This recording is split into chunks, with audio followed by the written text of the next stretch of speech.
The very first one is your why. Why are you doing this? Being an entrepreneur is hard. The statistic that you cited, Don, which I've heard so many times, 94% of entrepreneurs, their main reason is to be their own boss.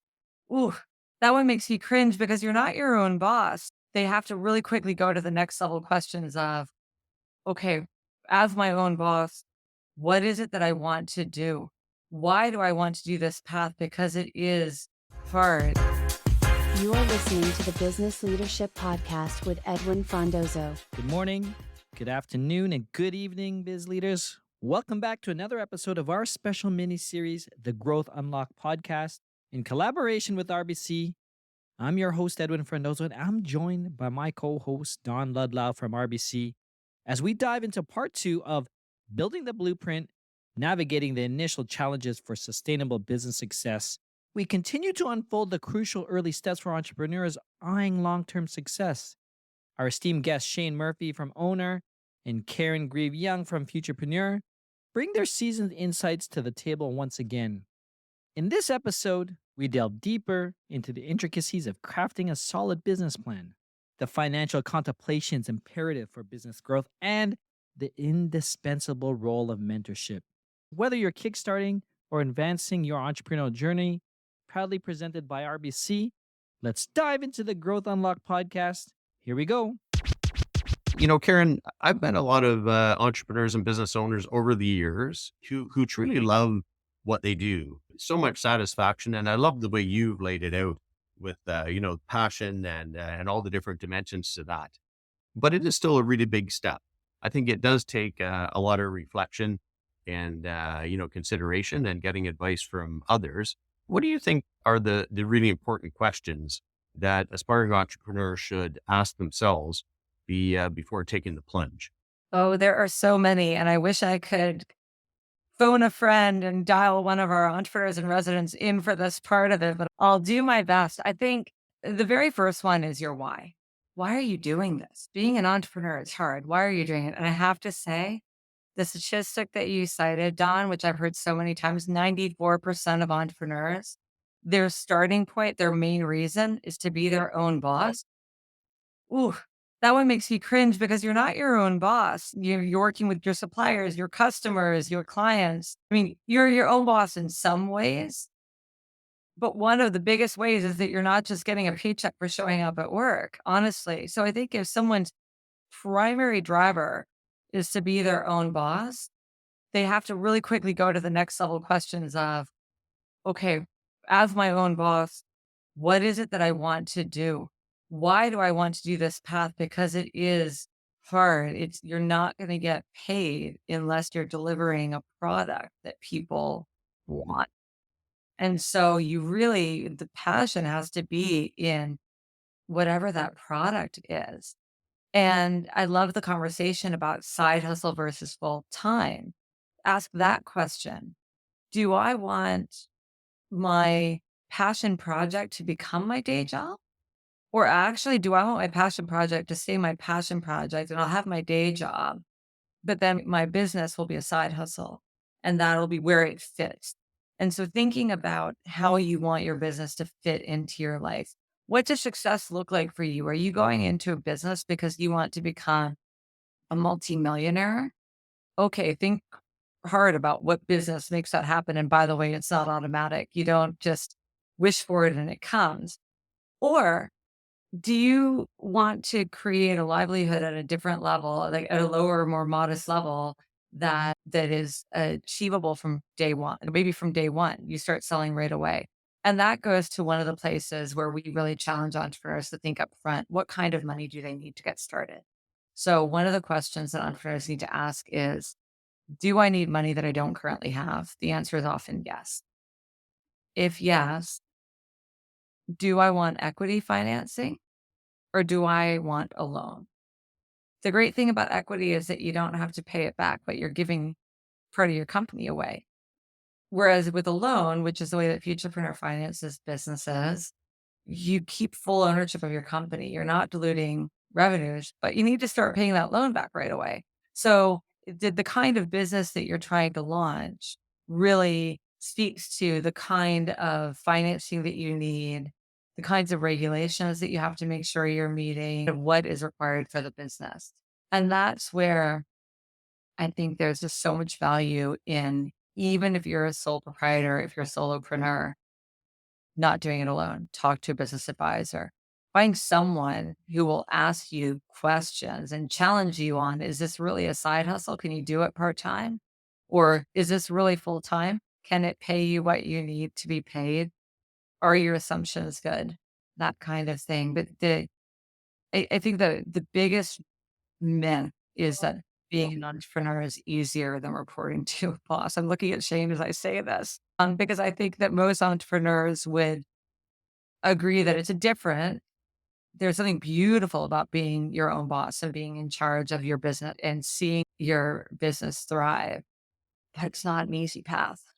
Yeah, I really love how you describe that, Karen, especially for those who are embarking on the entrepreneurship journey, especially I think in the younger, I think yourself, Karen, and your team in Futurpreneur might see a lot of the youngers now who are growing up with social media and all these influencers telling you how much easier it is to be your own boss. And then it really hits them hard. And I think the question that you talked about knowing your why and maybe understanding your purpose in life, I think it's a little easier for me to say being an entrepreneur almost 20 years. These are something you do revisit over time and it changes over time as well. But it's something that you need to really think about because entrepreneurship definitely is not a smooth road highway. Do It you envision? isn't. It isn't. And in fact, I want to add something. It's funny, we're talking all about entrepreneurs here, Yeah. but some business owners are not entrepreneurs. They're acquiring a business. They're taking over a business that exists. And that's another thing to ask yourself. If what you want to be is your own boss and you want to run a business, but you don't necessarily have your unique business idea that's a new product for the world, there are lots of businesses out there looking to be acquired more and more. In fact, you can read about the succession tsunamis that are coming. So that's another thing for entrepreneurs, aspiring, I would say, business owners to think about.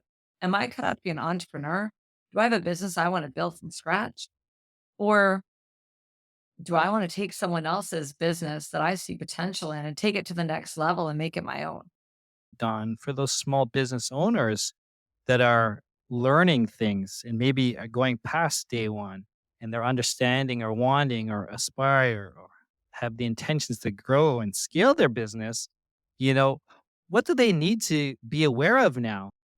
Yeah, there's all kinds of things that you need to think about as a business owner as you start to achieve a degree of success and really start to scale and grow your business. Whether that's how do you manage growth, how do you grow your team, how do you manage your finances and keep track of everything, and how do you stay on top of customer trends and business trends and leverage technology that's out there to help you be better and more efficient, and also manage risks.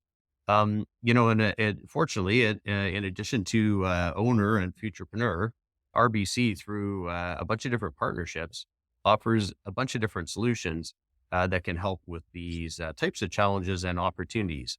To name just a few, to support growing businesses and hiring talent, you can look to our partnership with Indeed.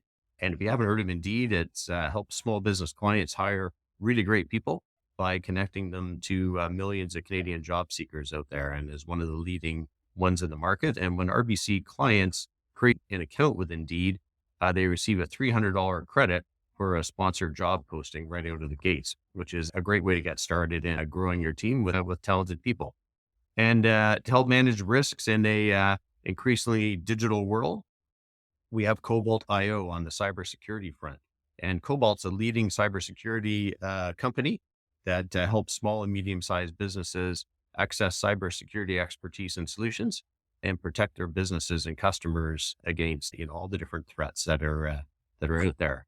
And finally, a solution that we developed ourselves, RBC Insight Edge for small business, which is an award-winning dashboard and subscription service that offers retail businesses real-time data and insights around customer trends, competitive benchmarks, and market intelligence to help support business decisions and help our clients grow their businesses. And there's a whole bunch of more of these solutions, which we refer to as our Beyond Banking partnerships. Please check them out at RBC Beyond Banking and see if there's any of those that that can help you grow and scale your business and continue to succeed. You know, one of the things that business owners need to think about is what happens when maybe things don't go so well, and when there's unforeseen circumstances pop up. So, you know, knowing how to manage some of those risks and think about all the insurance needs that a small business might have is pretty important. And Shane, I know that Owner just launched some insurance solutions, Owner Insurance. Can you tell us a little bit about that and why that was kind of the logical next step for the team at Owner? Absolutely. I'm always super excited to talk about owner insurance because it really represents an evolution in the way we're building our business at owner. I think the way we've always framed our business is to look at what are the big questions that entrepreneurs ask themselves when they're starting the business. It's often the first thing is, as we've covered in the past, should I incorporate the business? Should I operate it as a sole proprietorship? And we have an incorporation solution for that. Next question, often, where do I bank with my business? We've built a great direct pipeline into BFS and the ability to open a business account with RBC. So the next question that we came across was, how do I get insurance for my new business? And from my past experience as a business owner, I know that this isn't always the easiest thing to do, especially for businesses that are accustomed to working online and getting quick, easy online services. There's not much out there. So owner insurance is our next evolution. And what it is it allows a business owner with a brand new business to connect with an insurer and get a real time, immediate quote for an insurance policy that is suited for their business. So there's two parts to that. Of course, one is how much is insurance going to cost, and we'll give upfront pricing immediately. And the second thing is what kind of insurance is appropriate for me as a business owner at this stage. And since owner collects so much important data from these businesses as they go through the incorporation process, as they go through the account opening experience, we leverage all of that data to then match them to an appropriate insurance policy. So we now have upfront pricing, immediate matching to a appropriate policy, and they can apply and go through the complete application process online and really get this done in a matter of minutes. When the typical experience in the past would be calling around to various insurance brokers and maybe meeting up in person and going over a binder of documents. We've really made this a very modern digital experience, and the feedback so far has been exceptionally positive, and we're very proud of it. So that's really what we're doing with owner insurance. Yeah, it's great, Shane, and it really speaks to the way that we try to help entrepreneurs and business owners in the fullest possible way. Although I would say, while planning and budgeting and insurance are all important, and of course your financials and the right people, all of these are critically important. I would also say, you know, the right mentorship and guidance can also play a really critical role in entrepreneurial success. Karen, I know this is an area that a futurepreneur really excels. So, could you maybe tell us a little bit about the mentorship program and approach to mentorship that futurepreneur takes, and how that helps your clients succeed?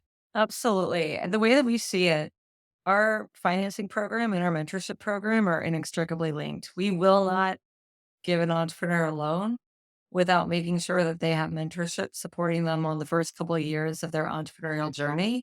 And likewise, because of the value of that one-on-one mentor, we won't offer the mentor without having that lending relationship with the client, being a young entrepreneur in this case. And the reason why is because entrepreneurs don't know what they don't know. They're often doing this for the first time. And so having that mentor as a sounding board, someone who has that been there, done that, made some mistakes along the way experience, the mentor won't be in exactly the same kind of business necessarily as the entrepreneur, but they have enough experience to help ask the kinds of questions that the entrepreneur should be thinking about. There's that whole adage of go slow to go fast. Well, entrepreneurs just want to go fast. That 1 hour every few weeks with their mentor, where they're forced to reflect with someone who has more objectivity than they do. They're all in. The mentor is not all in. The mentor is just there as a partner and a support. But to ask those questions and help an entrepreneur reflect in a way on their business that they wouldn't by themselves. And that we find just so invaluable. We're incredibly grateful for more than 2,400 volunteer mentors across Canada. So, any listeners who are not aspiring entrepreneurs, but successful entrepreneurs who want to become a futurepreneur mentor, it's a fantastic group of people who are their own network and who are just committed to the future of business and entrepreneurship in Canada and are paying it forward to help the next generation of entrepreneurs succeed. So it's incredibly rewarding for our mentors. We hear every day.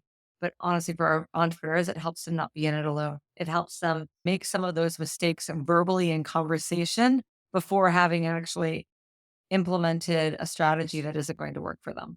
Before we end, I'd love to get some final thoughts from each one of you for those entrepreneurs, for those business leaders, those aspiring business owners who are listening today.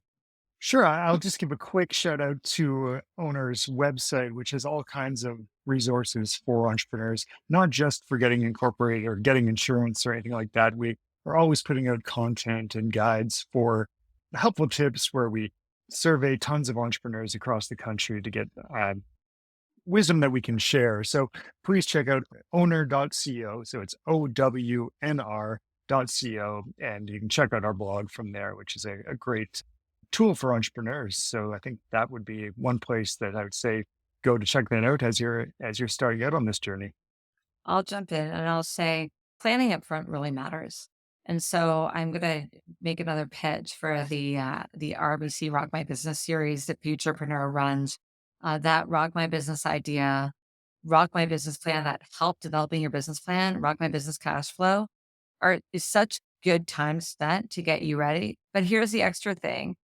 You can win an award, $10,000 toward your business for doing that. The RBC funded Rock My Business Awards, there are 8 every year, $10,000 just for attending and submitting your successful business plan and cash flow. You can get $10,000 to start your business. So that's just a really fantastic program to get going. Don't underestimate the importance of really thinking through before you start. And then find the organization and the partner and the mentor who will help you on your way. And good luck. Yeah, and I think I would just add, it's great to see that the entrepreneurial spirit is alive and well across Canada, and that so many Canadians are thinking about business ownership as a really viable career path. And of course, we love working with business owners and entrepreneurs. We do it each and every day. It's what really gets us out of bed in the morning. If you got that bug in you and you're thinking of starting a business, or you are a small business owner, please check out our resources at rbc.com, or give us a call, or just drop in and pay us a visit. Sometimes it just starts with a conversation, and we'd love to speak with you. That's it, biz leaders. That brings us to the conclusion of Building the Blueprint, Navigating the Initial Challenges for Sustainable Business Success, Part 2, in our special Growth Unlock podcast series in partnership with RBC. A heartfelt thank you to our insightful guests, Shane, Don, and Karen, for shedding light on the multifaceted journey of entrepreneurship. Remember, the path to a successful and sustainable business is a blend of meticulous planning, valuable mentorship, and an unyielding mindset. We encourage you to explore the resources and support available at OWNR, RBC, and Futurpreneur as you embark on your entrepreneurial voyage. Stay tuned for more engaging discussions in our upcoming episodes, where we'll continue to dissect the essence of entrepreneurial success. Until then, keep pushing the boundaries and make every day a 100x day. Thank you for listening to the Business Leadership Podcast with Edwin Frondozo.